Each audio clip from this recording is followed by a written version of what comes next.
going to call this meeting to order at 7 o'clock p.m. Good evening and welcome to the September 8th Grafton School Committee meeting pursuant to Governor Baker's March 12th, 2020 order suspending certain provisions of the open meeting law, GLC 30A-18, and the Governor's March 15th, 2020 order imposing strict limitations on the number of people that may gather in one place. This meeting of the Grafton School Committee is being conducted via remote participation. No in-person attendance of the members will be permitted.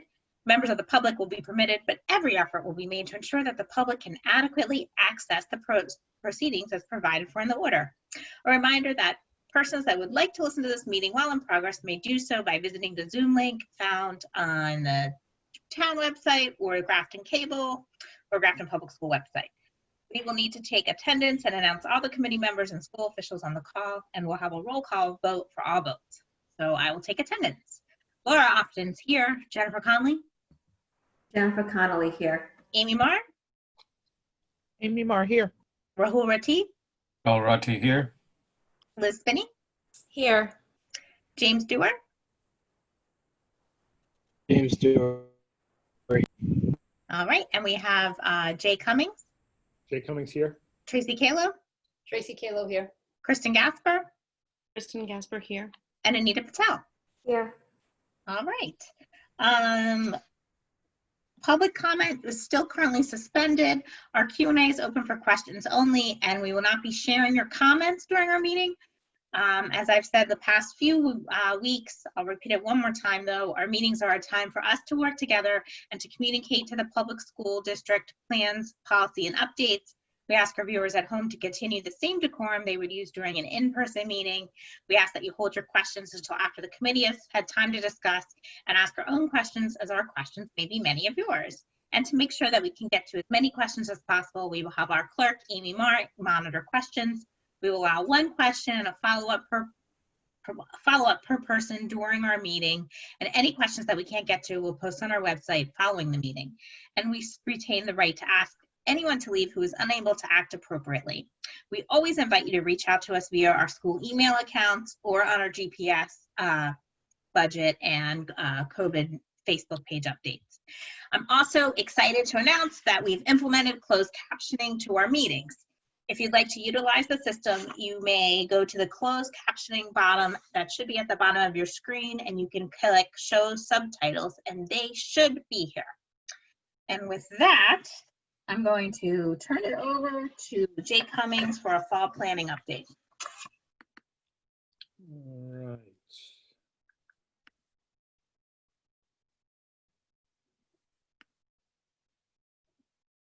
All right.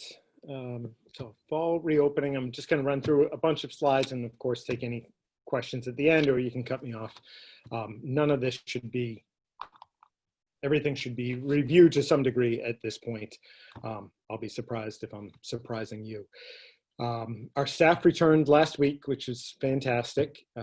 We are working diligently, and it feels like 24/7, to put into place 3 models, none of which we've done before. The hybrid in-person with all of the safety restrictions and distancing parameters, the hybrid remote on the off week, and then the remote learning academy. On top of that, we've got a number of students, primarily those with special needs and English language learners, who are being educated full-time in person. So it's really like 4 models that we're trying to make work for the first time. So I think someday we'll look back and this will be a great, exciting experiment. Right now it feels still a little overwhelming, but it's certainly a step forward having the staff back in schools doing their great work. They've been terrific. So it's coming together for sure.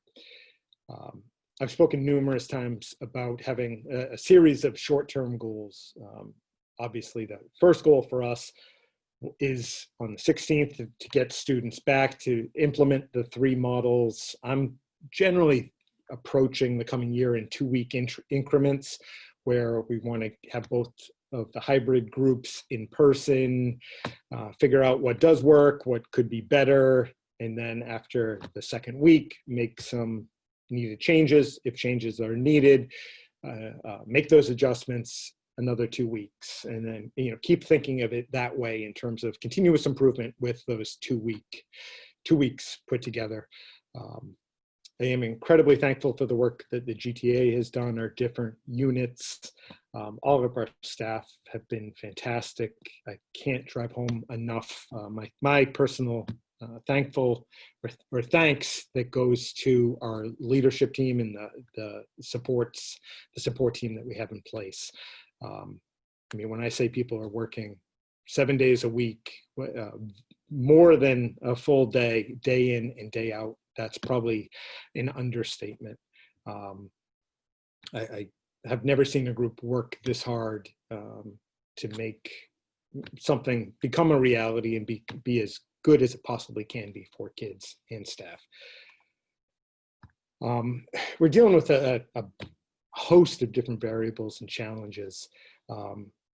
I expect over the next coming weeks, one challenge is going to be expectations. You fill in the blank in terms of be it from parents, staff, students.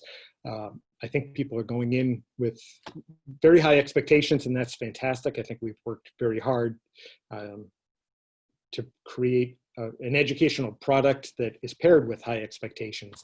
I think those expectations are probably going to be, hopefully we meet them and even exceed them. But the reality is, again, that we're putting 3 models into place that we've never done before, with countless variables attached to each one of those models. My hope is that people continue to be patient, realize that our intention is to get better on a daily basis and to obviously over time exceed those expectations. But it's certainly a challenge now, and I don't see it not being a challenge anytime soon. I certainly worry about the amount of time that we're going to have students be on computers during the remote hybrid week, and certainly during the remote learning academy.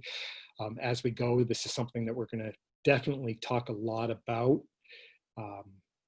Even the high schoolers, I worry about the amount of time, not just on the computer, but on the computer doing synchronous learning. We really need to keep a close eye on K through 12 on what that kind of ideal amount of time is for students to be, whether it's on break, whether it's doing asynchronous activities, and how that time-wise combines with synchronous instruction. I think that's obviously going to look very different at the K1 level than it does at the high school. But this is, the first we've ever done this. So that's something that's certainly a concern. Individual needs, we've met almost daily with our special education team, 504 team, very much focused on how we are going to best meet the ongoing needs of individuals, especially those with plans in place. I think our plan is great, but that's going to be a continual challenge for us. The internet, that just connectivity, that comes up quite a bit. If somebody, we've provided numerous mobile hotspots for families, but just internet isn't 100% all the time, be it individual households. If they started school, I forget the town, I want to say it was Lexington, and there was a car accident, and a car hit a pole, the pole fell down, and they were without power in a good chunk of town for a portion of the day. Things like that are going to come up. I wish I had this beautiful, guidebook or handbook as to how to handle that. We're going to have to figure that out as we go, but that's certainly a concern. Our tech team has been, again, working what seems like 24/7. We have put out into the community almost 2,000 devices now. Supporting all of those devices is going to be a huge challenge. The same team that we had supporting devices when school was in its normal framework and structure, that same team is now trying to provide supports for that same structure, plus support for those 2,000 plus devices outside of our schools. You can imagine with a probably too much imagination, the stress that puts on our technology team. So that's certainly a concern. Masks, we're going to obviously see how that goes. I've already looked ahead to the weather. The weather seems like it's going to be pretty good and not like, that incredible heat wave that sometimes hits in September. Still could happen, but right now we look pretty good. But we've never had students have to wear masks and staff for this amount of time. Like how that works, how many breaks we're going to need, how we're going to manage that. That's going to be an obvious challenge. And then stress, last but certainly not least, very worried about the stresses certainly that students are already encountering, but what they're going to encounter once you throw in, school itself is a stressor, never mind the masks, more independence and the whole remote component. I'm certainly worried about our staff, and I'm worried about us as a system, the amount of stress on us. So that's something that we've been talking a lot about. I don't have any great solution to that, but that's something that as we move forward, we're going to keep a really close eye on and talk about quite often. Just a quick overview. We've gone through this in many times, but that hybrid model, again, in the most basic sense, is an in-person week.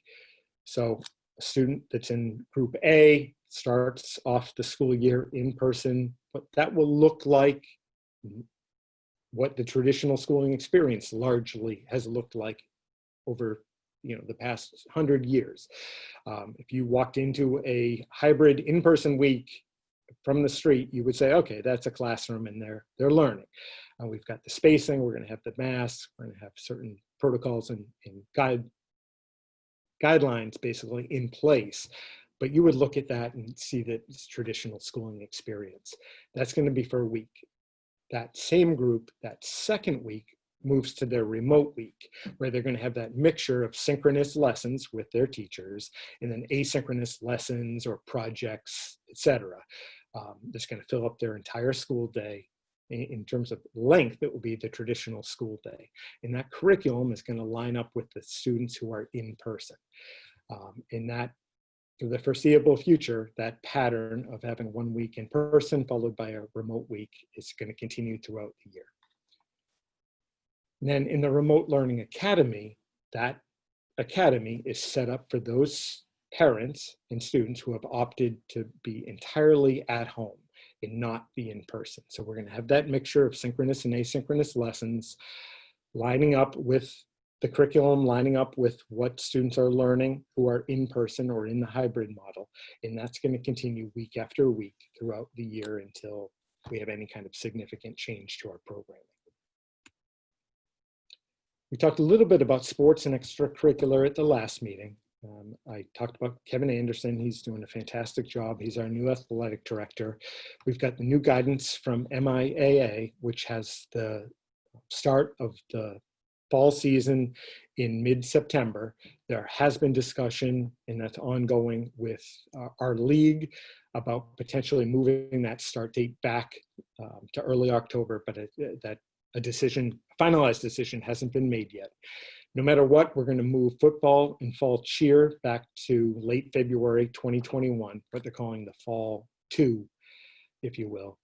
And then middle school, we've got soccer and cross country, and right now they'd be slated to start in mid-September. And then everything else in terms of extracurriculars that take place after school, those are going to be on hold at least through the end of September, just to give us a couple weeks to kind of get up and running.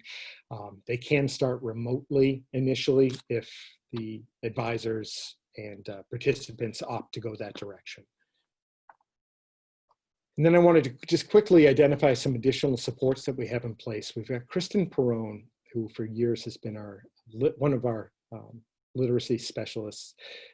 She is going to be our K-6 Remote Learning Academy coordinator. We essentially needed a point person to be able to work with the Remote Learning Academy teachers, work with Tracy Kalo, work with team leaders and teachers to coordinate everything related to the Remote Learning Academy K through 6. She's done a fantastic job already. You may have seen some of the videos that she put together as examples about, this was early on, this was probably back in July, about what the Remote Learning Academy might look like. And so she's played a pivotal role already, and I think she's going to be invaluable moving forward.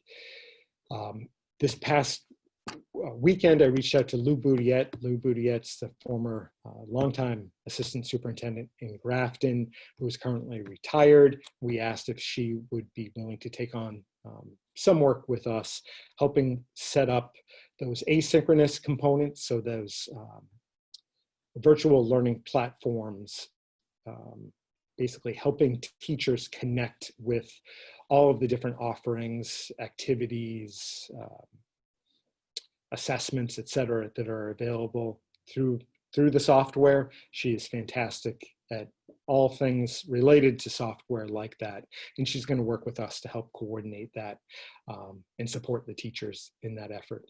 And then finally, Shana Carlson, we hired a custodial coordinator. Shana was a evening custodian for us. She has been working as a custodial coordinator for probably 3 weeks now and has been absolutely fantastic.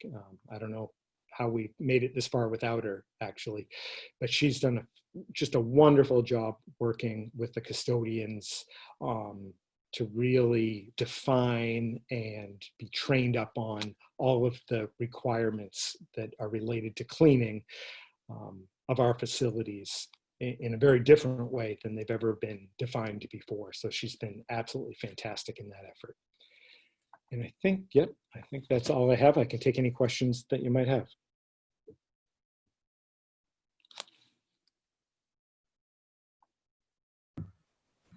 Jen? Yep. So first, I just want to thank to Neil and the technology team just for putting that mesh technology out, like 2,000 devices and a lot to handle. So thank you to them. Do we have, like, who's going to be in charge of the Remote Learning Academy for the high school and middle school? How does that work? Is there a point person, or does that just go to the principals? It really goes to administration by and large. Karen Mealy, excuse me, at the high school is going to be playing a leadership role. She is one of our teachers. She's the department head. She's going to be focused on Remote Learning Academy along with Kevin Carney, who's one of the assistant principals. And right now, we've been having Remote Learning Academy, the point people be Roseanne Kerposka and Tim Felth, both at the middle school. Okay. Thank you. Rahul? Jay, about RLA coordinator again. If parents have questions, do they come to the administration or do they reach out to Christine or Lou? Well, they're going to have an open house at all 3 levels about Remote Learning Academy. At the K-6 level, generally, if it's about the actual Remote Learning Academy, the first step will most likely be Kristen Perone. And then she would pass that on. If it's something that she can't answer, she would pass that on to building administration. Okay.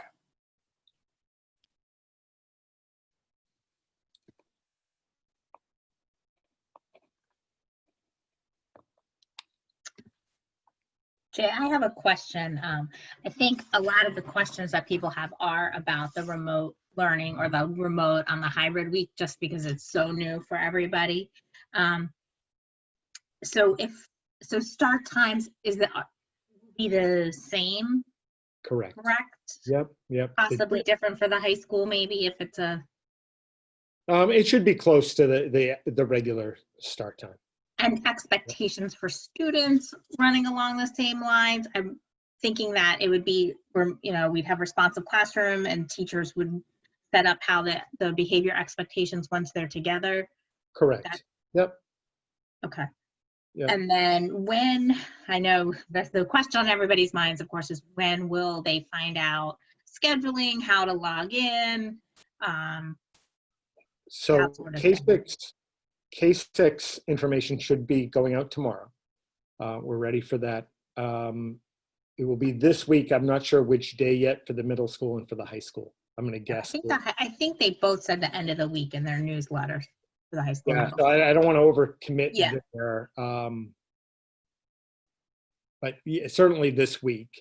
I know there's going to be just for Remote Learning Academy, there are a bunch of different open houses, but I know that Remote Learning Academy, I was just talking to Roseanne about it this afternoon, they are going to hold general kind of virtual open houses, and then on Friday hold a separate meeting just for Remote Learning Academy questions, answers, etc. Okay, good. And do we know when that will be set up to go out to parents? Yeah, if it's not out already from Roseanne, I'd expect that tomorrow. Okay. She already had a date and a time. Oh, excellent. Yeah, I know people are just very anxious. Oh, as- yeah, yeah. Yeah, I know. And we appreciate all the work that people are doing, and that is just such a challenge. And then one question, I mean, you have answered this several times. I wanted to just make sure it hasn't been changed. That I hear a lot are people thinking if their kids absent during their hybrid week, can they just pop into the remote learning week if they're sick, but they are, just have a cold or something. And I know you've said in the past, no, that the remote learning is a classroom and we can't just have kids coming in and out. I wanted to just confirm that was still the case. Yep, that would still be the case. Excellent. Yeah, and same thing, if kids are remote RLA and they're absent, the parent would email the teacher or email the principal, and say, so-and-so's absent today because of whatever. Correct. Yep. And we started working on attendance today. We'll drive that home with parents for sure, that obviously we need to be made aware of that. For the past few years, we've had that automated calling system. Mm-hmm. We're most likely, almost definitely going to have to put the automated part on hold and have our support staff at the different schools calling to check attendance with parents. There's not a way in that automated system wasn't built for 3 models of learning. So we're trying to figure that out, but at the very least we need kids reported by parents out if they're absent for whatever reason, and we need to make a call to parents if the student is unaccounted for. So we're working through that, but fundamentally, yes. Amy? Yeah, I had a question about the buses, Jay. Yeah. Know that traditionally what happens is we get a big old bus schedule that gets posted a few days before school starts, but this year it's going to look a little different with, fewer stops, the group stops and whatnot. Is the way that you're planning to communicate that schedule going to be different this year? Do you know at all when that's going to be? Yep, we've been working on that. I'm certainly hoping it's this week. Obviously, the earlier the better. AA does have completed routes. The way it works, and this is just at warp speed, they've completed those routes. They've given those to the different schools, all 6 schools. Those 6 schools go and cross-reference and make sure they've got it correct. Give it back to AA, and then in theory, we're good to go. So we're about halfway through that process. I'm hoping that's finalized this week. In terms of the way it works, that won't change, in that we will share that same, it will look a little different. We won't have as many stops, but the same basic idea with saying you're on bus 7, here is the route, expecting the parents with the student to figure out what stop makes the most sense. It should be fairly obvious. If you have a question, we'll have a phone number for people to reach out to us in an email, and we can help with that if, say, they're new to town or something. But the process will remain the same. Okay, thank you. Amy, I'm going to piggyback off your question. There does seem to be some confusion still that people either think I know you had to sign up sort of when you took the survey saying you were going to be on the bus, but I think people are waiting for confirmation of some sort that they're going to have a bus. They look on the website, they see the house closest to them, and that's where they go to meet the bus. Mm-hmm. If people are confused on whether or not they signed up for a bus stop, what should they do? It's a good question. I'll have to talk to Anita. I can definitely address it. There are a couple different ways we can do it. The most fundamental level, they could email myself or Anita, and we do have we could figure it out that way. I'd want to talk to Anita before thinking I would do this. We could also. Can I just say something? I'm sorry, Jay, to interrupt. No, go ahead. I'm trying to think of a way to. So Laura, right now, I'm working with AA and the schools to basically go through the routes and the lists of all the students that have signed up for the bus. So if there's parents that are unsure if they're on the list to take the bus, then they need to contact the schools just to say, I am taking the bus, just so they're accounted for right now. Okay. Because I actually had them go through it today, between today and tomorrow. I'm hoping most of them did it today. So if there's any changes that need to be made, those need to be communicated to the schools and then in turn over to AA Transportation, because it's an absolute logistical nightmare for them right now just to coordinate all the 6 different schools. So the sooner the better. I like that answer. Thank you. Welcome. Hopefully it's most, but I think there's just people who, I don't know, I think it's confusing this year that they don't get a bus pass and they don't have something physical in their hands and they Right. don't remember. So they can go outreach to their building that they normally go to school in, whether, never mind, yeah. No, you're right. That's right. Okay, perfect, thank you. All right, any other questions from the committee? Amy? I have another bus question. I'm sorry. This is probably going to be Anita. I guess a concern that I have is that the way the routes are being set up, we're adhering to a maximum occupancy on the bus. And if parents decide that it's more convenient to take their kids farther away from what we think is their home stop, that's going to mess up our numbers. So, and I think that's why I'm wondering, and maybe it's too late to do this, but I'm wondering if we need to assign stops to families so that we can account for the number of kids on each bus is not going to exceed whatever it can exceed. And I know, I see Jay grinning, it's a nightmare. Yeah. I'm seriously concerned about it because it matters this year. You know, in years past, you triple up on a seat. It's not a huge deal. Right. So, But sorry. the drivers are going to have a list, a bus 7 again. If a student needs to be on that list to get on the bus. Like if they're on the bus 7 route and we know it's however many, I'm making this up, 20 kids on that bus. We have that, or the driver has that list of 20 students. So it really, I mean, I don't know why you would, but if you decided to drive, a mile down the road to have your kid get on the bus, then other than that being a little strange, he or she couldn't get on the bus unless he or she was scheduled to be on that bus. Without that, if it's just a free-for-all, that's not going to work. Anita, am I missing something?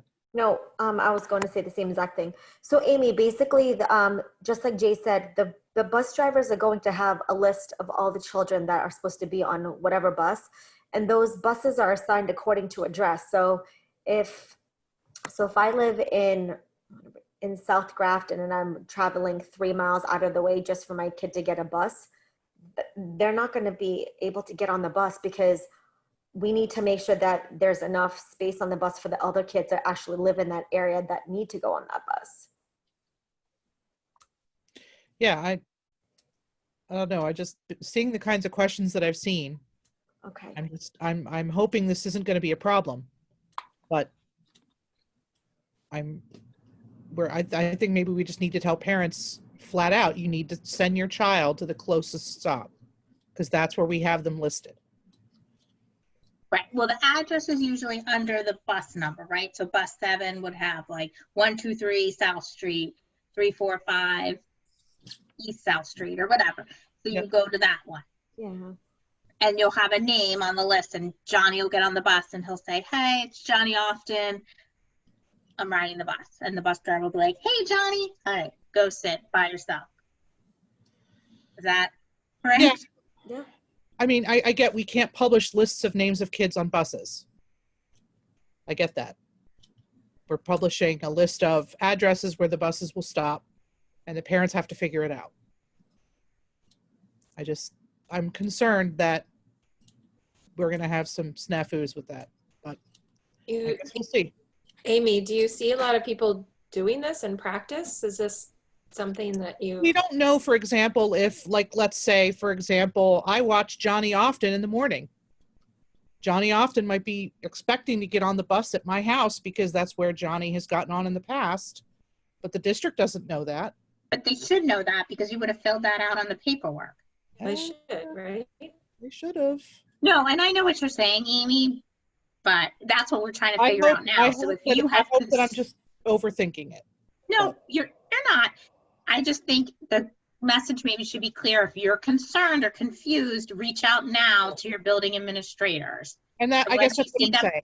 Yeah, You know, when we put the list out, it needs to be on there. You need to pick the closest spot because that's where we think it matters more this year than it's mattered in the past. right. But it's So- not just picking though. So that when I get the list though, it says like my address rides bus 15. And that's what we get on. We don't get on another bus ever because it lists the addresses of, doesn't it, or no? Am I Well, forgetting? that's what's List the different. neighborhoods.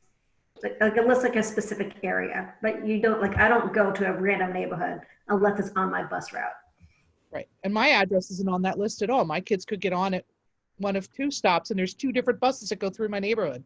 Oh, gotcha. Okay, I'm sorry. Okay. I So understand now. That's the kind of situation I'm thinking of. Oh, that makes Okay. perfect Yeah, sense. that does make sense. We can definitely drive that home, Amy. Okay. I mean, my kids have gotten on a different bus because they missed the first bus and the driver stopped and that was great. But, you know, that's Oh, not going to that's happen nice. this year. Mm. All right. I'm done with the buses now. Sorry. No, Oh, that's those are good. good. So we I just, see a couple questions. Are they bus related, Amy? Maybe we can They just are take, not bus Okay. related, but then that's, we'll hold them. Does anybody else have any questions? But nope. Trying to think. So I'm glad that there'll be a remote learning open house this week. I think that'll ease a lot of people's fears, I guess, as best as can. I think I want to reiterate what you've been saying a lot, Jay, is that things we're going to reassess. We're going to kind of take it in chunks. We'll get through these first 2 weeks. And then we'll reassess and make sure. And I think one of my, I guess, questions or one of my concerns is I'm watching my friends all over the country who have started earlier, you know, and they're all complaining already. Things aren't perfect the first day. So I guess for me, I would reiterate a little bit of patience, especially the first day. There's bound to be some issues technology-wise. Oh, yeah. And maybe what's our advice for when things like that happen? What should parents do? Is there someone they can reach out to, or should they communicate to their principals? Yeah, I think the principals are probably a good first stop. If they feel like it's district-wide or it's just a global concern or frustration, I'm happy. I'll say I'm happy to be the person people go to. I'm always going to respond. It might be a little bit delayed. I'm sure the first couple of days are going to be a little crazy, but yeah, if in doubt, you can always reach out to me. All right, thanks. All right, any other questions? Sorry, this is just Yeah. like, it's not a question, but like, well, like PowerSchool, is PowerSchool, can that be set up in a way where, does it say what cohort you're in or what bus you're on, that so parents can just look themselves? Is that like not set up that way? I believe so. If it's not in there, I can talk to the tech team. Like, then just maybe that way people can just check instead of themselves, or some people, if they know how to Yeah. log on. Okay. That's a good idea. Any other questions? Amy, do you want to start going to the Q&A? Sure. The question that Jen just asked actually ties into a parent question, and I just want to make sure I heard that right, Jay. Heather Nadeau asks, will the assigned cohorts be listed in Power School? We were talking about that today, and I don't see it, but maybe the intent is that the cohort will be in Power School once there's a teacher assigned. I don't know. I don't know either. I can find out. It would seem like we could, I would like to think we could do the bus and the cohort. Okay. If you can go to the last slide that you had, I think that's going to answer this next question. Sorry. Karen McKeon asks, welcome back, Lou. What position will she be filling? So there's her position on the slide. Do we need any more teachers in place to make this happen? And will she or he be remote or hybrid? No, we're as fully staffed as we can possibly be. Do I wish we had 100 extra, teachers? Of course. So yeah, we're, I think, fully hired at this point. Okay. I have one more question, Jay, sorry. In the last minutes, you mentioned about talking about staffing and funding at the next meeting, which would be this meeting. Do you feel that we're comfortable now, or is everything all set? No, nothing. I don't think anything's going to be comfortable at all this year. I mean, they don't have the state budget yet. We're working through the different grants. As I mentioned before, they still haven't changed. Many of them sunsetting, if you will, or going away at the end of December. That doesn't help us with anything staffing related. I did meet with the temporary town administrator briefly today, but we haven't had a chance to sit down yet and try to work through things. It's going to be obviously it's going to be a huge challenge for us. Every district's in the same spot where it's three things: tech, staffing, and PPE. And there's more money, but there's not going to be enough. I mean, we're definitely going to have to look at, we already have started to look at this year's budget in terms of what can we hold back on in terms of spending that we would have done in a traditional year. While we've spent a great deal of money on technology, it's not on what we would have planned on 8 months ago, for sure. In my wildest dreams, I wouldn't have thought we were putting 2,000 devices out, into the community. It's crazy. PPE, we think we're in great shape now, but if everybody wants a mask every single day and chooses for whatever reason not to bring in their own mask, for example, we're going to go through thousands and thousands and thousands of masks. So we're taking very little for granted right now.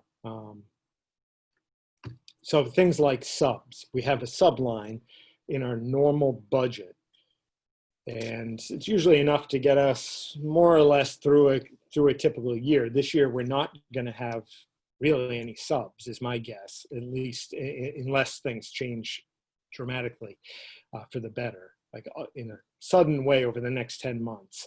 Let's assume that's not going to happen. We're not going to have subs like we traditionally would. So we're going to take those monies and reassign them.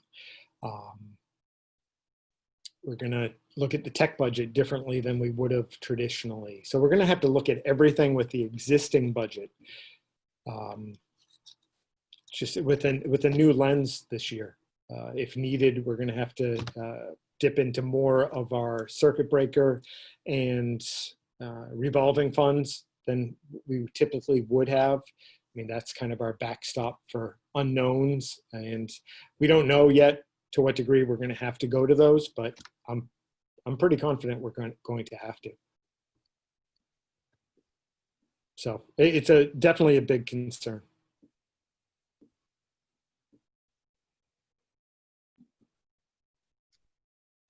Amy, do you want to take that last question? Yep. So Lori Trahan is asking, when will the students know who they have for an in-person instruction as well as remote learning instruction? instructor, excuse me. Everything's going to be by the end of the week. Tomorrow should be elementary, so pre-K through 6. And then they're definitely working as hard as they can to get that out as quickly as they can, but also to make sure they do it right. So certainly by the end of the week.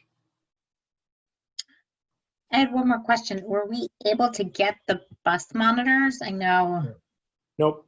No. And AA knows that I don't think they're having any success. Anita, correct me if I'm wrong, but in a normal year, if we need a bus monitor and for whatever reason we can't find somebody, they've been good in the past about being able to use their means and maybe finding one or two, and we can kind of meet in the middle. We posted and had for 17 and had one, I believe it was one application. And so we reached out to AA knowing that they didn't have 16 people, but to let them know that we don't have monitors, not for a lack of effort, but we don't have monitors, and to see if they had access to anybody. And as far as I know, they haven't come forward with anybody. You're right. That's right. But we'll still be maintaining the safety precautions that we've talked about in the past between routes. Yep, It's just the bus That's right. driver's going to be working that much harder. correct. Okay. If people would like to apply for the bus monitor job, where should they go? Yep, they can simply reach out to me, or they can reach out to Kristen Gasper and email either of us. And I'm going to direct you to Kristen, but if you can't find her email, people usually can find mine. I do think it's important to note that if a student has on their IEP that they need a bus monitor, Right. then those will be filled, but we do not have bus monitors for the entirety of the runs like we had hoped. Yeah, good point. Thanks, Kristen. Thank you for making that clarification, Kristen. Okay, Rahul. Jay, I have a quick question. Just in case a kid is not wearing a mask, can the bus driver ask him not to board the bus? Yes. And if he just says, "Hey, I forgot, and I rushed my home and I picked one up," what happens then? They will have masks to provide students if needed. Okay, in the bus, you mean? Correct. Yeah. Okay.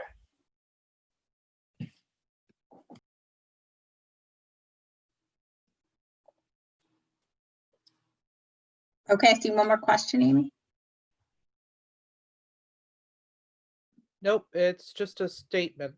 And Oh, it's sorry. incomplete, so I'll leave it. Thank you. Sorry, I can only see the red. Thank you. All right. Any other questions about reopening? All right, before we move on, I just want to thank, I feels like thank you isn't enough, but thank you to all of you who are on this call, our teachers, our building administrators, our staff, bus drivers, janitors, custodians, everybody, lunch. I can't even imagine what you've been undertaking this summer. And I know that we thank you so much, and that we're going to get through this together. And I think when we get to the end of this, we are going to be stronger and better and smarter. And we're going to have gone through something where the kids will have bonded, the teachers, and we'll look back on this and hopefully have learned a lot from it as well. So I feel very positive in our district. I'm looking forward to the start of the year, and I want to thank you all so much for everything, because we have an amazing team and we are very lucky to have you all. And with that, I'd like to move on. Speaking of thanks, we have several people to thank, but I'd like to especially thank Kristen Gasper. We have a memorandum of agreement with our teachers. I'd like to thank Angela and Lynn as well, who are ahead of the GTA, for all of their hard work this summer. Again, not a summer any of us were thinking about or expecting, and I can't thank you all enough. Kristen, do you want to discuss anything or? Sure.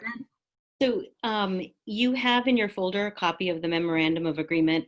I just want to emphasize that this is an addendum to our already agreed upon contract, because the teachers' working conditions are so vastly different than they were when we negotiated the contract back in January, thinking that we were coming into full in-person schooling again for 2021. it could not, you would not have that draft if the MOA committee did not work, I would say, probably the entirety of the summer. They took the MTA draft or guidance and then tweaked it so that it worked for Grafton teachers. And we continually reminded ourselves that we have to continue to look at, like Jay said, every 2 weeks. How are things going? How are people feeling about what's going on? What do we need to do differently and to make it better? And at the forefront is always the safety and the health of the teachers and the students and the staff. If the MOA, which is in your folder, is acceptable to the school committee, it will go to the teachers tomorrow and Thursday for a vote. And then we'll move from there. And again, I think just knowing that we have to be flexible and patient with one another as we move forward and work so that everybody is happy at the end of the day, I guess. Any questions for me? I know you got the MOA late yesterday, maybe?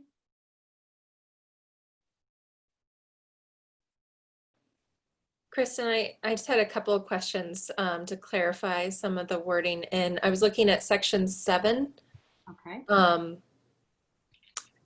where it says it's talking about PPE as determined by the employee, PPE materials as defined in the state guidance, and as determined by the employee. Was that supposed to be worded differently, or?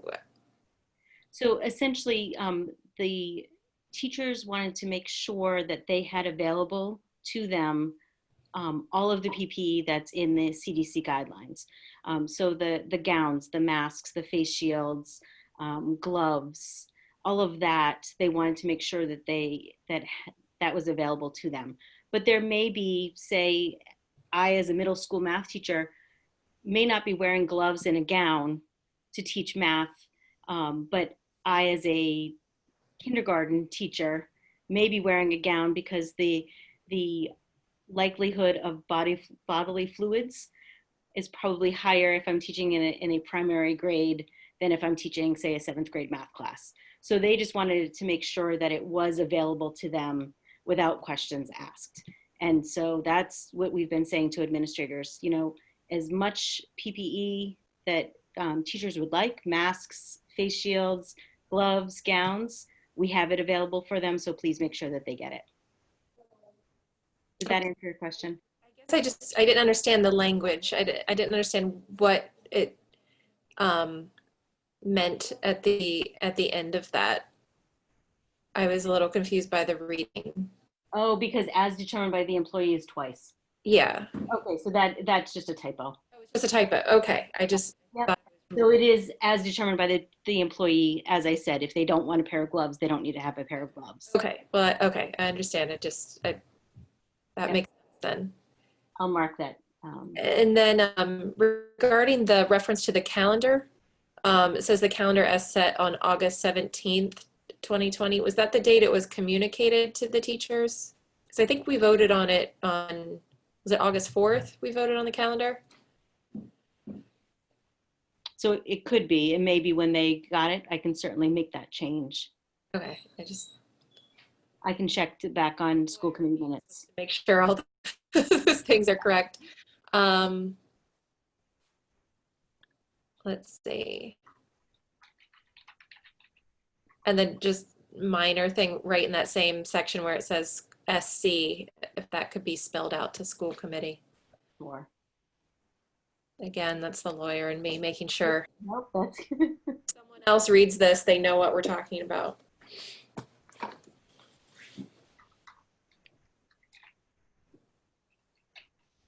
okay. Anything else? When on section 7 again, where you have listed traffic patterns developed for each building, you didn't mean to have anything else there, right? I just couldn't tell if it was the beginning of a sentence or if you're just saying traffic patterns will be developed for each building. Yeah, I think it should say traffic patterns will be developed for each building, and that means the internal traffic Yeah. for one-way traffic. Okay. I just wanted to make sure there wasn't anything else missing there. Okay. I think that's all I had for questions. Thank you. Sure, absolutely. Thank you. Amy? I had a very minor nitpicky thing. Sorry, Kristen. That's okay. Section 8, illness. I don't know if it's my copy, but the symptoms are running together. There are check boxes, but also bullets, and that runs together with the rest of the section. So it's a little confusing to read. Okay. You know what I'm saying? Yeah, I don't see it on my, Could've emailed but I you. know what you mean. I do know what you mean. So I'll make sure that those are check boxes and indented as opposed to bullets and check boxes. Thank you. Certainly. And just that anytime COVID-19 appears, either it's all caps or it's not. It should be consistent. Okay. Sorry. I think what happens, I do. I think what happens is we've looked at it so many different times and added to each time that everything sort of runs together. So I'll make sure that that's consistent. But I'm happy with the fact that everybody has come to an agreement and it looks like we can all move forward now. I think that's fantastic. So thank you very much for all your work on that and to the teachers who worked on it as well. I know this is hard. It's hard for everybody, but it's hard for teachers. It is very hard for teachers because they're on the front lines. Yeah. You know, they're the ones that are trying to make this work for everybody, and I do appreciate. And like I said, the committee itself had representatives from all of the different grade levels, so primary, elementary, middle school, and high school, and it was invaluable because they could each bring their own understanding of what was happening in their building. Yeah. No, I just appreciate everyone's flexibility and willingness to make this work, to try. Because I feel like we don't know if we can until we try it. So it's like a great experiment. Yes. And thank you for all your work on this, Kristen. I know it was a lot. Appreciate it. Thank you. I do want to reiterate what you said too, Kristen, and I'll get to you, Rahul, sorry, is that, we're all in this together. So if things aren't working, like, let's not wait till it's a problem. Let's try to nip it in the bud before it's too much. I think I can speak for this committee. Like, we want this to work. We want to help. So, but we need to know. And if we don't know, we can't help.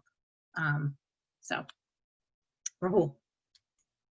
Kristen, point number 8, it says CBE. Is it CBE or CBA? And if it's CBE, what is CBE? On section 8? Yeah, illness. All rules regarding leaves in the CBE shall apply. So I have CBA on my, which is Oh. the collective bargaining, but I will spell that out the same as the. I have CBE for some reason. Oh, Oh, that's weird. I have CBA. Huh? But that's okay. I'll spell that out. Okay. That's interesting. And one more, point number section 20. It says ventilation system cleaned. And have we done that before? So the ventilation system is cleaned. I double checked this with Tony LeMay, our director of buildings and grounds. That is cleaned 3 times per year. Okay. And that's been our routine for as long as I can remember. And the filters are changed at that time as well. Wonderful. Okay. I just realized there's 2 section 21s and 2 section 23s. Oh gosh. Okay. Oh, I will fix that. I'm embarrassed to say that I didn't notice that. I didn't at first either. Good catch, Liz. I missed it too. Can I ask this is kind of related because of the HVAC question, but are the water fountains going to be covered and just the bottle fill? James is nodding. James has some inside knowledge there. James? Go ahead, James. Yeah. So when I was giving the tours, I asked Mr. Pig about that, and he said they're going to be covered. Okay, but the bottle fillers will still be usable? That I don't know. The ones in the hallway that are just the fountain, those are closed. I thought I read somewhere that kids were to bring their own water bottles filled. I don't know. Maybe I'm making that up. Yeah, I mean, they probably should anyway, right? But Right. if they, But they could run out. So that was kind of a dumb comment. no, I love those bottle filters like that. the bottle fillers are like the best thing. I love those. So I wanted to see if they were, and I do have questions once the committee is over. I've got a few of them. Yeah. Are they about the MOA? Yes. I mean, okay. Is the committee done? I think so. Okay. Terry Turgeon wants to know the details of the MOA. I guess, will that get posted online? Yeah. When it's signed? Yeah. Once it's signed, it'll be posted online. And Yeah, it's not a budgetary. It doesn't change any of our funding. Yeah. and the teachers really need to see it before we Yeah. can post it online. Okay.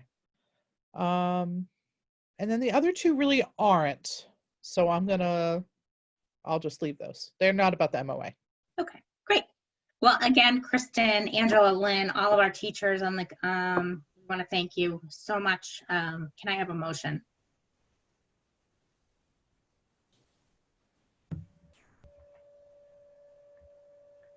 All right. I'll make a motion to accept the Grafton Teachers Association Memorandum of Agreement dated August 2020 hybrid remote model as presented. Do I hear a second? Second. Motion made and seconded. Any further discussion? All right, hearing none, this will be a roll call vote. Jen Conley, Jennifer Connolly, aye. Amy Marr, Amy Marr, aye. Liz Spinney, Aye. Rahul Rati, Rahul Rati, aye. Laura Often, aye. Motion carries 5-0. Great work, Kristen. And then I guess you'll let us know if there's any additional concerns from the union. Yes. Great. Well, thank you, thank you, thank you. And thank you to Jay. I know you were also helpful. Yeah, maybe a little, but Kristen did the lion's share of it, no question about it. So thank you, Kristen. All right, future agenda and schedule planning. So Jay and I met, we tried to map up like the calendar like we usually do for the year.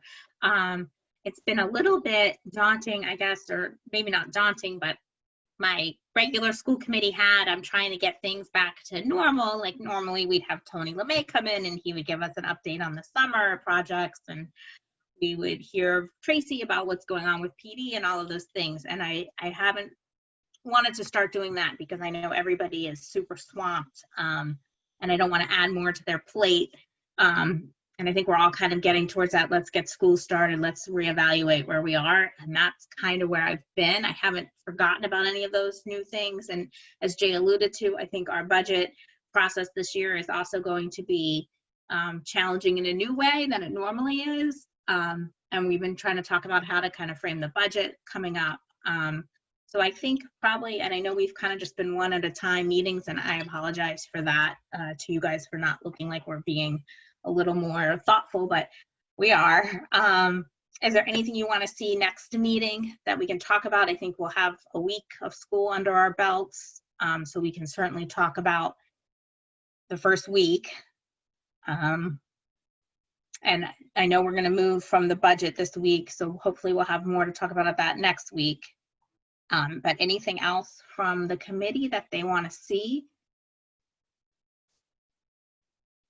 Laura, the only thing I can think of is, and this isn't necessarily for next time, but just in the nearer future than later.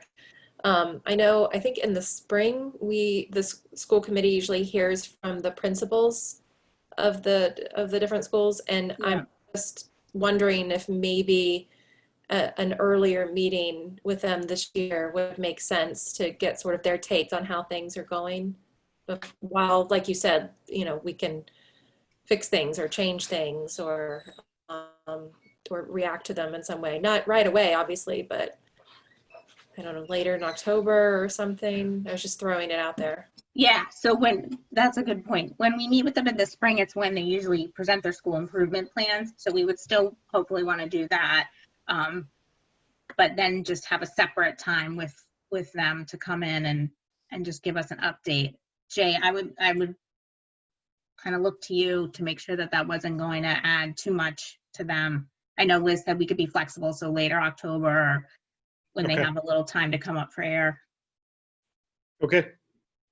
I mean, I was wondering if maybe Kristen Perrone could potentially come and give us a little bit of an overview on remote learning. Just Yeah, it's a good idea if she can. because that's so new but again, we'll wait and see for timing, and I really don't want to add, if that's like the thing that pushes someone over the edge is having to come to school committee to present. I do not want to be that push. Right, we don't want to make them have to prepare a PowerPoint presentation and everything when they have and other things that more directly affect the students. Right, or maybe it's an update to Jay that Jay can present on their behalf or something, so it's a little less intense. But we can talk about it. But anything, that's good points. Anything else that, soon we're going to get right into budget, hopefully. Yeah. And then I didn't want this to fall off the radar just because it's a different year, but we will also be looking for our junior school committee member to shadow James this year. Amy. I had a list and I got a little distracted because I was answering a question. So summer projects was one of the things on my list, and I get it, but I think eventually we need to kind of capture what was done from the list and what wasn't. And if that's an email, then so be it. But maybe we can have the diversity committee from the high school do a report, let us know what's going on, how they're doing. If that's a separate group from the mascot group, that would be another group that we might want to hear from. And again, not next week, but as we roll into fall. And then I would love to hear from Bob and Nicole, like mid to late October. How are we doing with special ed? How are we doing with the new preschoolers that have just come on board? Just a special ed update. And we usually do have them in like September, but Yeah, I think they're on the calendar actually, Amy, but Oh, are you they? wouldn't know that because I didn't share it, so. Awesome. Yeah, I had diversity, mascot, summer projects, special ed. Oh, goals. I assume I mean Jay's goals, which I don't know if Jay's ready to set Jay's goals, but I assume we still have to do the whole. Yeah, we do have to do an evaluation. Yeah, Sorry. but we'll wait a little bit on that. Let's get through the first 2 months. I agree. I just. Yeah, like no, I said, have that too. I mean, we have the regular things is on the list, so those are all helpful. And Amy, the question you were answering probably should be made public, so it could be in the minutes. Oh, it was something that we already addressed it. It was, Okay. it was answered. It was about the bus monitors. I think the person Got it. just missed it. So Okay. I have that captured, but yeah. Thanks. Okay, great. All right, well, we'll work with the building. That was a lot, so we'll figure out what will work for them. Thank you, guys. All right, speaking of minutes, so I hope this worked out all right, Amy, and I apologize. I don't know why I didn't reach out to you. So if we didn't get it right, we'll get it right next time. You had a question about, I think hold on, one of the minutes, and Debney looked at the minutes and she said that the questions were addressed in it. I think it was the July 28th. At our last meeting, we had concerns because the questions weren't captured, and they are actually captured. Okay. But then I wasn't sure if I misunderstood, but then, I mean, Debney watches the meeting, so. And maybe I got the date wrong too. So it could be, but we have the July 28th minutes, which I think we held off on, and they are in here as they came up. She puts in a question. Yeah, a viewer asked what has been discussed to improve air quality and circulation in schools, blah, blah. I think what it was I was looking for the list because another time I saw there was a list. It was called out differently. I don't know. I missed it. I read the Yeah, whole but I think the list was if we didn't get to all the questions. So we Gotcha. must have gotten to all the questions, Okay. I'm guessing. Okay. So that was Debney's. So we have two sets of minutes. We have the July 28th and we have the August 25th minutes. That needs to be approved tonight. I make a motion to approve the July 28th, 2020 meetings as written. Second. Motion made and seconded. Any further discussion? All right, hearing none. Roll call vote. Jen Conley, Jennifer Connolly, aye. Amy Marr, Amy Marr, aye. Elizabeth Spinney, Aye. Rahul Rati, Rahul Rati, aye. Laura Often, aye. Motion carries 5-0. All right, and we have the 25th.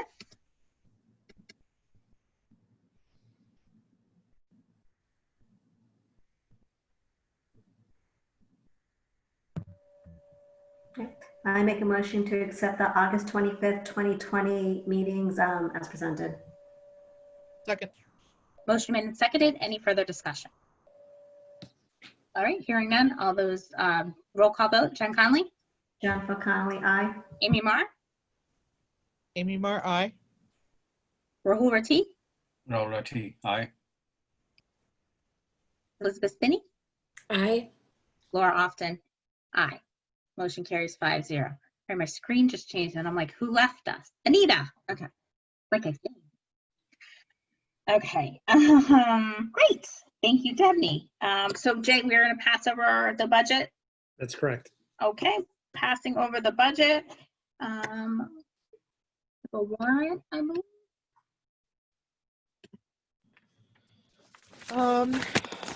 I move the committee accept warrant number 10 dated September 3rd, 2020. The amount of Oh, sorry. $497,000. Wait, $497,000. Wait, $497,545.62. Second. Motion made and seconded. Any further discussion?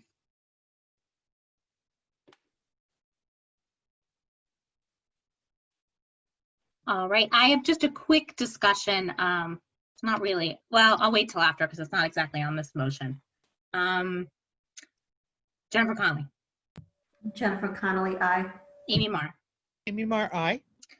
Elizabeth Spinney, Aye. Rahul Rati, Rahul Rati, aye. Laura Often, aye. Motion carries 5-0. So this was before Liz and Rahul were on the committee. I don't remember when it was, but I remember we were all together in a room and we had discussed about posting warrants, and there was a concern that there's a lot of personal information, addresses in the warrants. So we ultimately decided that we weren't going to post the warrants publicly, but if anybody wanted them, of course, they could have access because they're public. And then it came up again, and it was just, you know how sometimes you think of the solution months later. I kind of thought we could probably just redact the addresses and post the warrants. So Jay and I discussed that, but I didn't want to, I want to make sure that's okay with you guys. I do think it's important, and one of the big part of our jobs, we're always trying to be more transparent and people can see where the money's going. This is exactly where the money goes.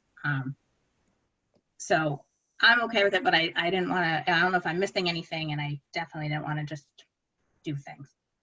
Is it only addresses that would be personal information that has ever been in one of these? I think so. For private schools or out of district placement, it never has the student's name or anything like that.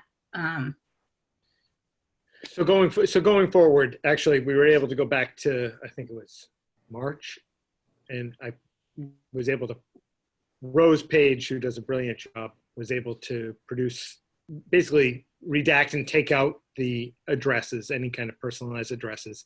All of those have been made public. So I think what you're asking, Laura, is going forward, assuming, and it's factual, that those addresses won't be a part of the warrant, we would just post those warrants with the rest of the meeting materials, correct?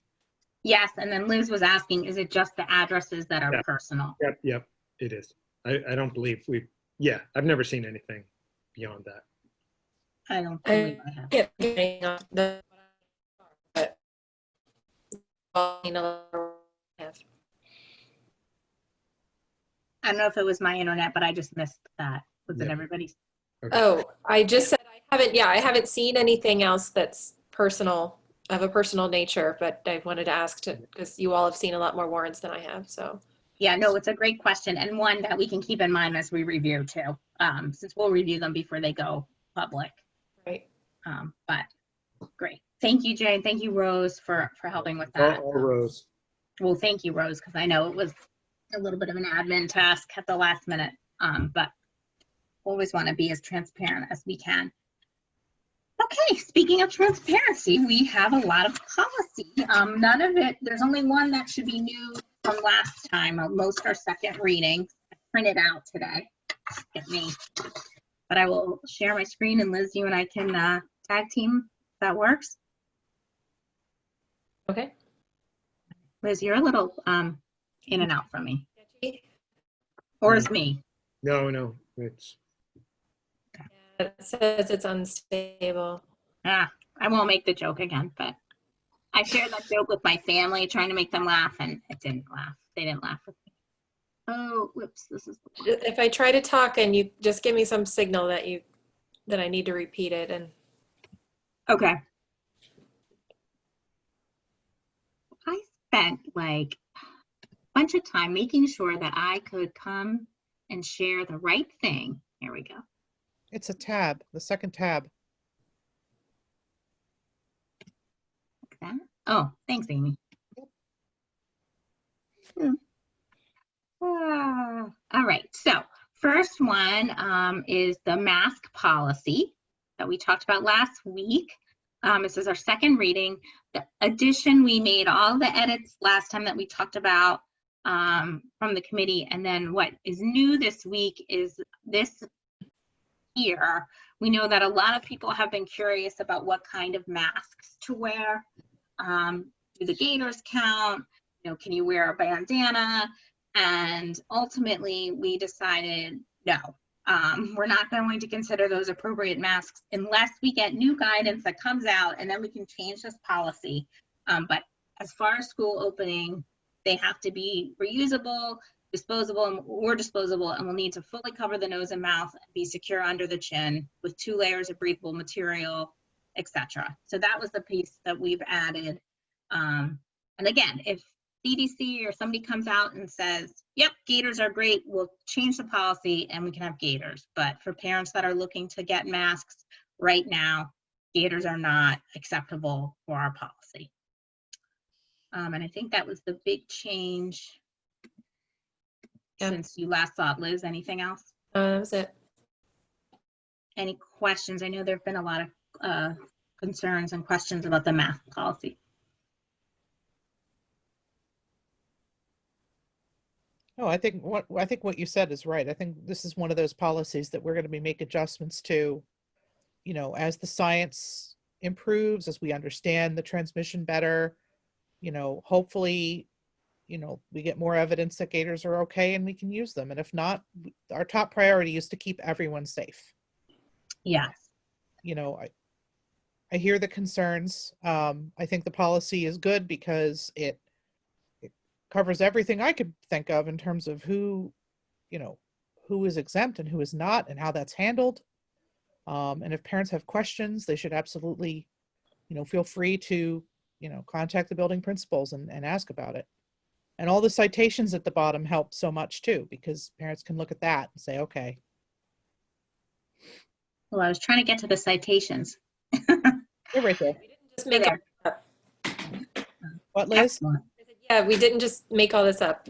Well, yeah, I mean, it's all right there. And obviously, you know, we're here for parents to ask questions and, you know, express concerns. And, you know, all policies are living documents. That's why they're on a Google Doc and not in stone. Stone breaks. Whatever, lime, whatever is the most permanent. But that brings up a good question. So the policy subcommittee is myself and Liz Spinney.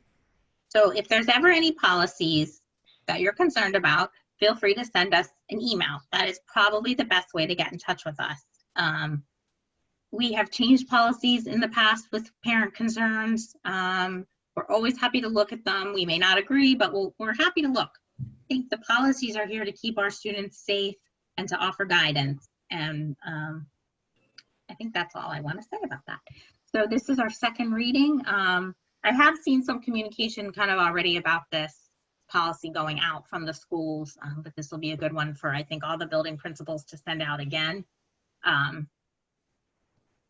So if we're ready, I can take a motion. Make a motion to accept policy EBCFA base coverings as presented. Second. Motion made, seconded. Any further discussion?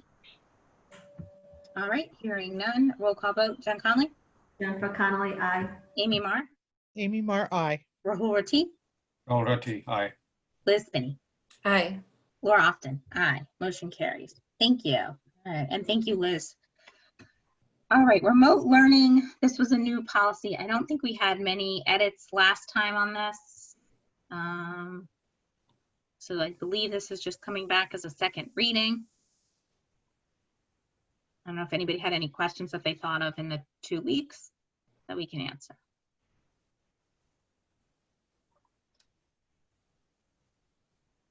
Okay, I'll take a motion when ready. I make a motion to accept policy IHBHE remote learning as presented. Second. Motion made and seconded. Any further discussion? Hearing none, roll call vote. Jen Conley, Jennifer Connolly, aye. Amy Marr, Amy Marr, aye. Rahul Rati, Already, aye.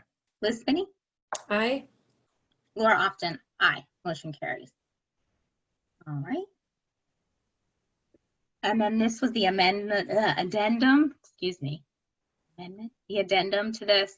This was kind of just the list of things we should consider if we're going, when we're developing our remote learning plans, which we discussed last time.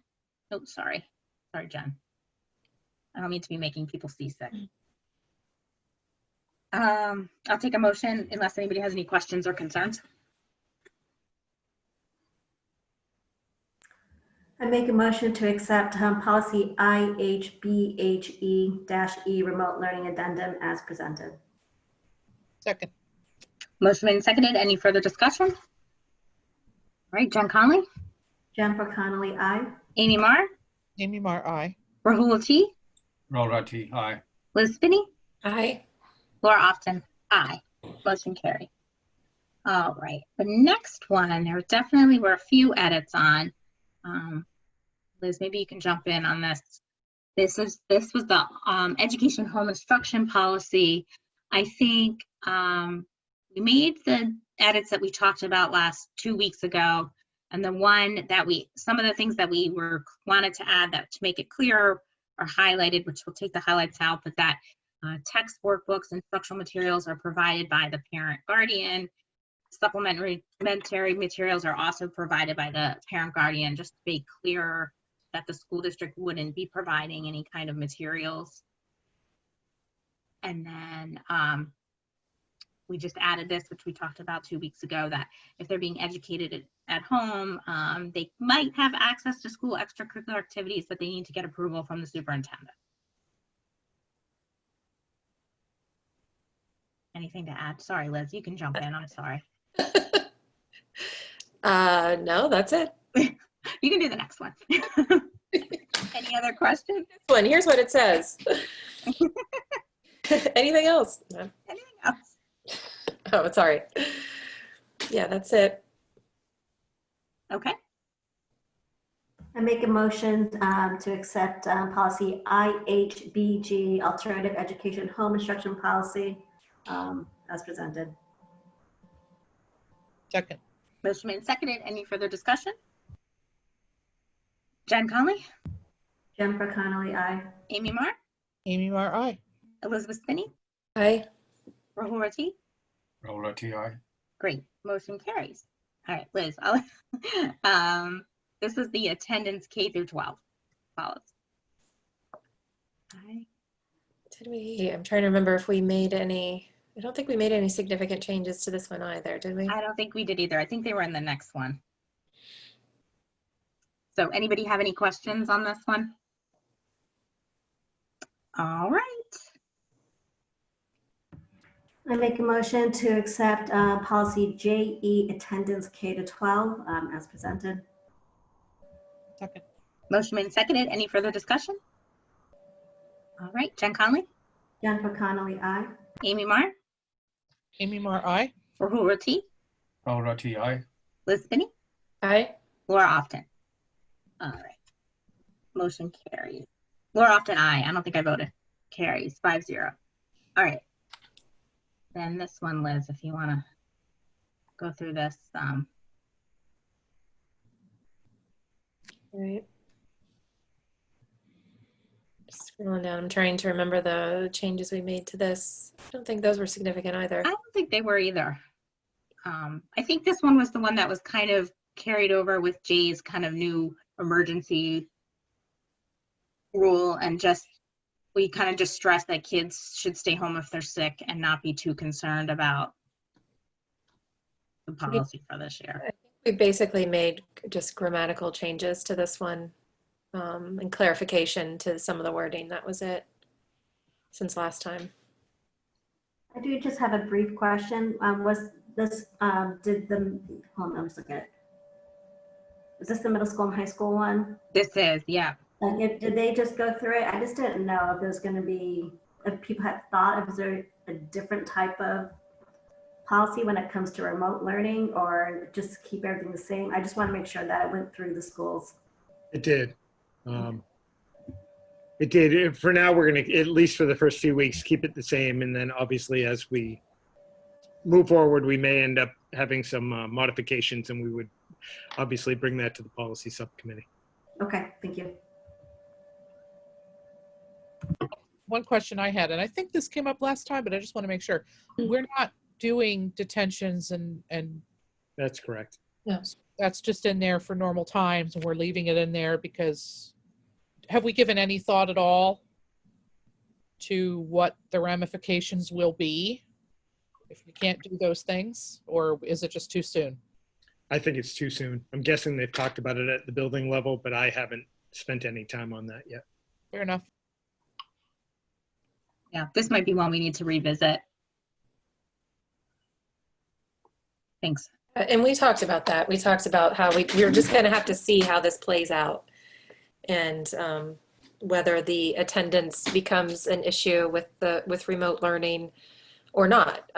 So yeah, I think this is one that we'll definitely take another look at to see if we need to change after school starts after a while.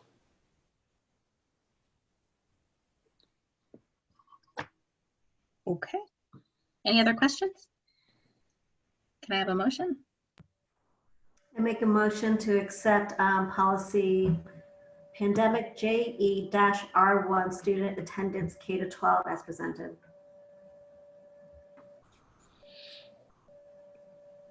Second. Motion made and seconded. Any further discussion? Jen Conley, Jennifer Connolly, aye. Amy Marr, Amy Mar, aye. Rahul Rati, Rahul Rati, aye. Liz Spinney, Aye. Laura Often, aye. Motion carries. Thank you. All right, the next one was the new policy that we were going to adopt about visitors. And I think we did work a little bit on this since you last saw it. And Liz, this should be at least either in green or highlighted. Yeah, if you want to. Okay, so we just wanted to clarify some of the language. A lot of this was adopted from a MASC policy, but it wasn't, we didn't adopt all of it, so some of the language needed some revisions to fit our actual practice. So that's why we changed the language about observing and learning instructional programs to just on appropriate occasions, because we will have visitors, but we need to make sure that that all of the guidelines are adhered to when it comes to any visitors at school. We added about having a query on file if you're volunteering in the classroom. And Laura, if you can scroll down, Yes. was there, let's see, what else was there? Again, just changing observations to visits, and the specific information about when the first 3 weeks of school, because that's variable, especially this year. Sometimes it starts in August, and this year the first 3 weeks will spill into October. So I think that was it. I think that was it as well. Yeah. Yeah. Great. All right. Any questions about our visitor policy? And we did want to clarify too that this isn't, people that are working with students in the classroom, any kind of staff, they're not considered visitors. I had one question, and it's not really, it's kind of related to the policy. So in the past, to get a Corey, you go visit the superintendent's office and fill out a form. Is there a no contact process? I don't think it's going to be a problem the first few months of school. I don't think any visitors are going to be going in, but is there a no contact process for getting a Corey? Yes. Actually, I take that back. We haven't figured out a way to handle the license part short of having everything ready. And then what Lynn's been doing is just going down and meeting, because the municipal center is closed, meeting the person at the door, you know, at a set location around the building, taking a quick look at the license, and we've already filled out the Corey. So there is some contact there. It's about that's as close to no contact as we can come, because we have to see the actual license. We can't just accept a copy. Thank you.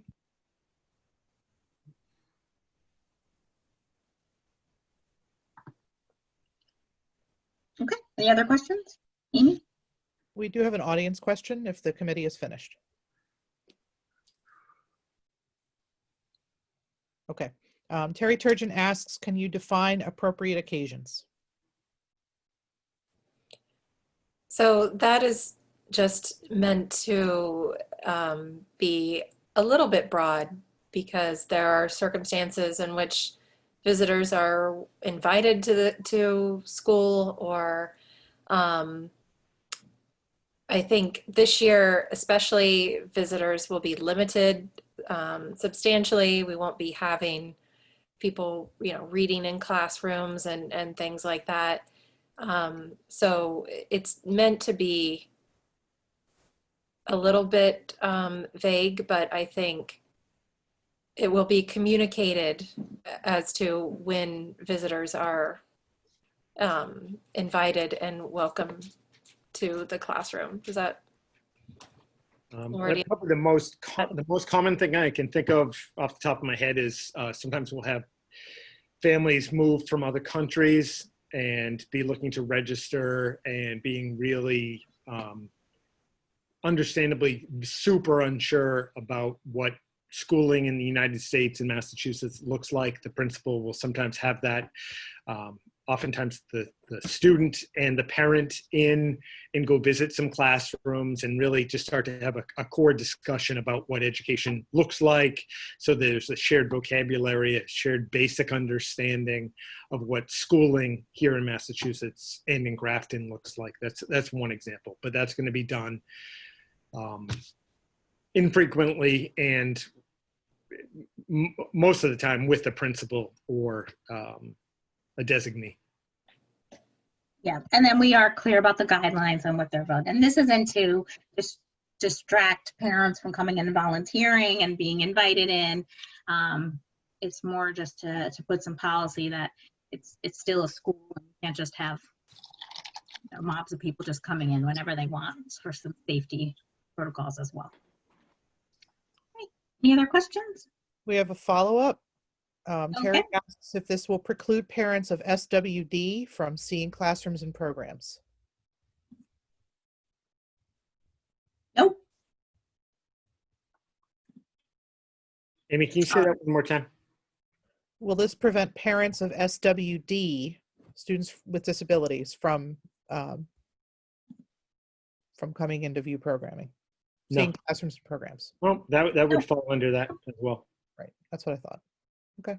The language is meant to be actually more broad than narrowing. So The original wording is much more specific. We've broadened it. Yes. Great. Any more questions from the committee? All right, hearing none, I'll take a motion. I make a motion to accept section KI visitors to the schools as presented. Second. Motion made, seconded. Any further discussion? All right, hearing none. Jennifer Conley. Jennifer Connolly, aye. Amy Marr, Amy Marr, aye. Elizabeth Spinney, Aye. Rahul Rati, Alrighty, aye. Laura Austin. Aye, motion carried 5-0. Whew. All right, we're almost through. And then this was the new policy we created for the superintendent special authority during declarations. Liz, you want to go through this one? I don't think there's any edits except for maybe some grammatical ones, right? One grammatical edit since the last time, and that was it. Yeah, this is just to make sure that the superintendent has flexibility given what's happened this year, and then if we have any other similar circumstances, so that the policies can be suspended or amended like we've had to in some cases, just so we can continue the to be able to provide safety and the education for the students, no matter what happens and whatever circumstances we'll be facing. Great. Any other questions on that one? All right, I'll take a motion. Make a motion to accept policy CHB, superintendent special authority during declarations as presented. Second. Motion made and seconded. Any further discussion? Hearing none. Jen Conley, Jennifer Connolly, aye. Amy Marr, Amy Marr, aye. Rahul Rati, Alrighty, aye. Liz Spinney, Aye. Laura Austin. Aye. Motion carries. And then this next one is for a first reading. Tracy, I'll turn it over to you. I'll just give a little background. The grading and assessment was listed within the COVID to kind of take a look at, recommended by MASC. And when we looked at it, we realized our grading and assessment policy that we had rewritten, I think in 2015, was very much out of date and out of practice on how we currently grade and assess our students. So we worked with Tracy to come up with a new or a revised policy. Tracy, I don't know if you want to walk us through it. I just think the current policy as it's written really captures the purpose and intent of grading and assessment in the district in a way that maybe the previous policy did not. Essentially what I did is I did a little bit of research in terms of other school districts. I took a look at some of our end outcomes and some of the focuses and goals that we've had over the years, and I've just crafted it into that policy. Thank you. You're welcome. And I think the in the green above, that was our stripped down policy. So kind of beefed it up again and made it a little bit more or better aligned with how we teach and assess. Any questions on this one? Okay, I'll take a motion for first reading. I make a motion to accept policy IKA, grading assessment systems, as a first reading. Second. Motion made and seconded. Any further discussion? All right, Jen Conley, Jennifer Connolly, aye. Amy Marr, Amy Marr, aye. Liz Spinney, Aye. Rahul Rati, Alrighty, aye. Laura Austin. Aye, motion carries. All right, thank you, everybody. Thanks and Liz and Tracy, thank you for all your hard work on these policies. I think at least we're starting off the year with some clear guidance on the changes, and we'll put together a regular policy schedule, and Liz and I will start going through all the policies to make sure they're up to date. So, but it's good to get back into a policy routine. Member reports. Amy. So I'm pleased to report that the CIPC met last Tuesday without me with the select board. The select board is going to sponsor our bylaw. It's changed a lot from the last time, but basically trying to outline a new process based on the old process for how we process capital requests. And as you know, the school committee has a representative, that's me. So that procedure will be voted on at town meeting, but it won't be the process we follow this year because quite frankly, we're just too far in. The interim town administrator is going to work with CIPC and the select board to come up with how we're going to do it this time around, because we would have had to start by now to follow the process. So you'll be hearing more about that, and everybody should go to town meeting and vote on it. The other thing I'm pleased to report is that the Grafton Sustainability Commission is done. Oh, wow. I am editing, and it is done. So that will be hitting, it'll be delivered to the select board probably later this week. And I don't know how it's going to be disseminated, but I'm doing final edits tomorrow.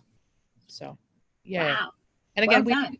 we didn't draw any conclusions in this report. So if you're looking for like flip to the end and look to the conclusion section, there isn't one. We're not done. This is just the data gathering. So you'll be able to look at the data, and there's lots of charts and figures, and you can see how Grafton stacks up with our sister communities. So, and I'd like to thank, even though he's probably not watching, Dan Gale.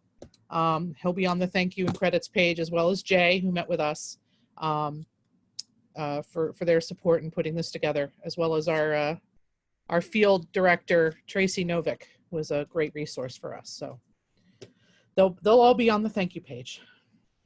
So, and as far as next steps go, we won't be doing anything with the schools for a while. We're going to look at municipal cost drivers first, and then come back around to the school department once, hopefully things will stabilize a little bit, and we can't take up department heads' time right now. It just doesn't make sense. You guys are all busy. It would be ridiculous. So we're going to focus on the municipal cost drivers to start the next phase. Yay.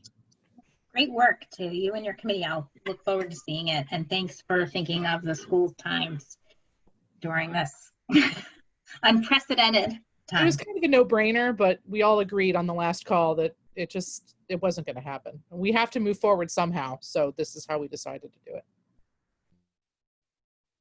Great. Any other member reports? Liz, I think I copied you on the email. I sent your name over to Mr. Carlson for the search committee, and I'm guessing you'll hear soon. I talked Or to already. we haven't scheduled a meeting yet, but I will give a report after we do. Excellent. Exciting. Any other? All right. Okay. Believe it or not, I've not gotten any official correspondence.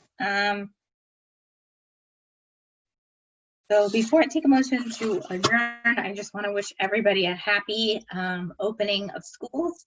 We know it looks different than we ever thought it would, but it's a great opportunity for us to all learn and grow and be together. And even if we're virtual, I want to thank this committee as well, because it hasn't been an easy summer for us either. And I know that you've had to take a lot of questions from the community, and I appreciate all your work and efforts. And Jay and Kristen and Anita and Tracy, can't thank you all enough. And please pass on our thanks to our staff and the schools. We are here, we will do this together. And I said it earlier, but I am so confident in this district, and we're lucky to have such a great community. And learning comes in many different ways. And sometimes you learn the most in the most unpredictable way. So yep. I'll leave it at that, and I'll take a motion to adjourn. So moved. All right. Jen? Second. Thank you. I think she did it, so. All right, I'll take a motion in a second. Jen Conley?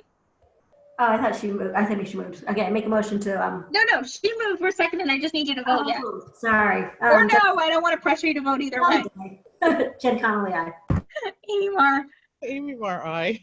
Elizabeth Spinney. Aye. Rahul Rati. All right, yeah. Laura Ogden, aye. All right, good night, everybody.